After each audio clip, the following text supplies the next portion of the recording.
রিয়াজকে ঘুরতে যাওয়ার নাম করে জঙ্গলে নিয়ে আসলে কেন? পার্কে তো সবাই ঘুরতে যায়, আমরা না হয় একটু আলাদা সময় কাটানোর জন্য এখানে আসলাম। তুমি না, একটা কথা বলবো? তুমি রিয়াজকে ভুলে এত তাড়াতাড়ি আমাকে আপন করে নেবে, এটা আমি স্বপ্নেও ভাবতে পারিনি।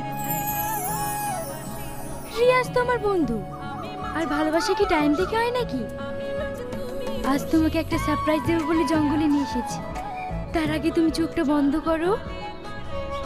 আচ্ছা, চোখটা বন্ধ করলে সারপ্রাইজটা দেখবো কিভাবে? একটুখানি চোখটা বন্ধ করো, তাহলেই সারপ্রাইজটা দেখতে পাবে। আচ্ছা ঠিক আছে, এই না বন্ধ করলাম।